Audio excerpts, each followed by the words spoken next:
this is what I saw, and correct me if I'm wrong, but it almost sounds like this has to be satire, right? Canada is proposing a new bill to make Christianity illegal, as well as punishing Christians with jail time for their faith. A Canadian member of parliament by the name of Yves Francois Blanchet has proposed a bill called Bill C-367, which aims to remove protections from speaking about religion from Section 319(3)(1)(b of the Canadian Criminal Code. So they're removing any protections from freedom of speech about religion from the Canadian Criminal Code. In other words, they're criminalizing religious speech in Canada.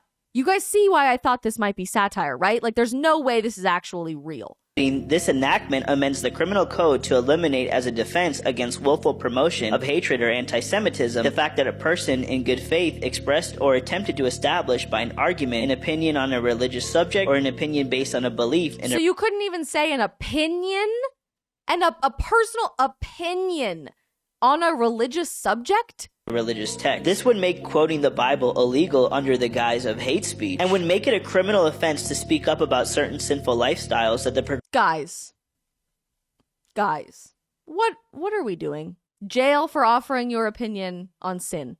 This sounds like that Parks and Rec episode where they have the exchange program from the people with Venezuela and it's right to jail right away about literally everything. Really? progressive left finds offensive. Over the past couple of years, many Canadian Christians like Bill Watcott, Pastor Derek Reiner, and Pastor David Lynn have been convicted of hate crimes, with even some having to go to trial for their biblical beliefs. If Bill C-367 passes, this will unleash a full-on war against Bible-believing Christians at the hands of the Canadian leftist government. So I see this video.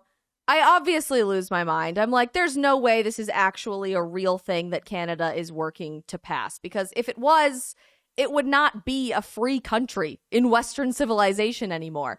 So I decide to look it up. I'm like, if this is a joke, clearly it's going to come up from the Babylon Bee or something. Something will come up to prove that this is wrong. This is just a joke.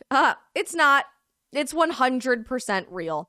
So I see this first article from the New York Post that a new Canadian law endorsed by Justin Trudeau could imprison people for life sentences for advocating for genocide. Well, that headline specifically, I don't think that sounds that wrong per se, right? The media always does this. They will present something with this shiny, beautiful bow, and we think, well, yeah, advocating for genocide against a protected class actually isn't really free speech, at least in the United States. So maybe that is a problem, but even then, do people deserve to go to life in prison for something that they said? No, that seems wildly excessive. There's a new Canadian law specifically aiming to make platforms safer. Giant red flags popping up in Isabel's mind, because what does this immediately remind me of? Our government's quest, very noble quest, to save the children, to ban TikTok and to make social media platforms safer, which is really this Trojan horse facade for mass unregulated government censorship. They're aiming to make social media platforms safer is getting flack for what some decry as government outreach. I would hope some would decry this as government outreach.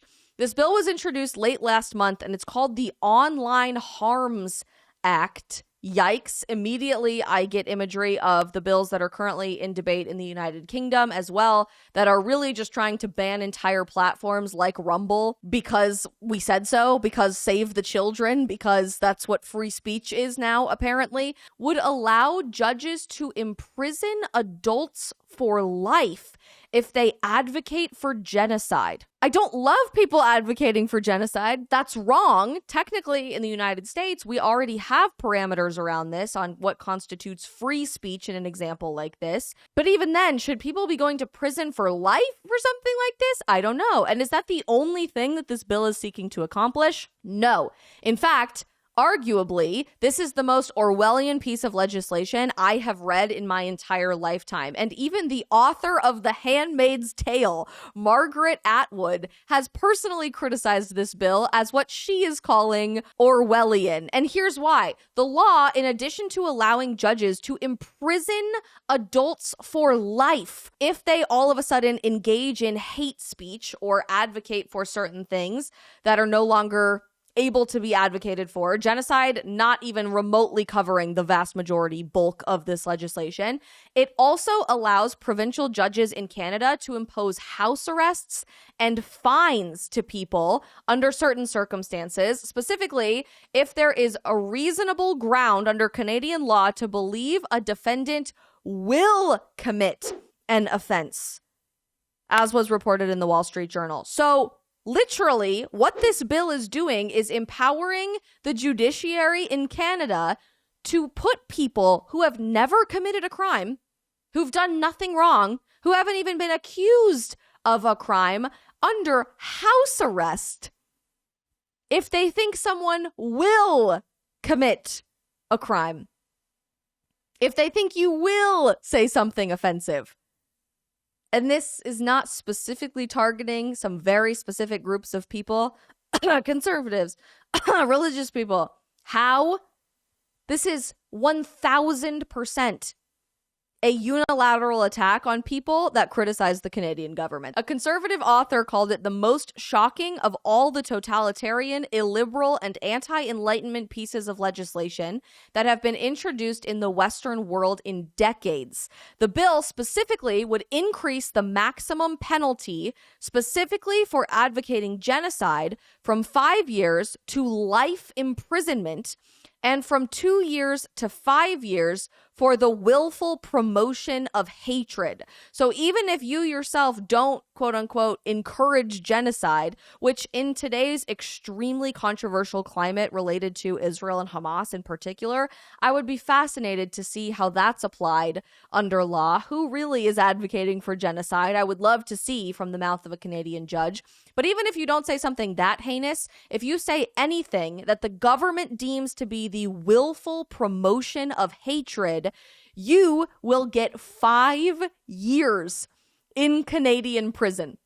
5 years to specifically silence, target, and suppress people who want to criticize the people in power, who want to encourage you to think for yourself, who want to encourage you to believe in God instead of the government. But it's all under this guise of saving the children, protecting the children from all of the horrible dangers lurking on social media of hate speech. Give me an effing break.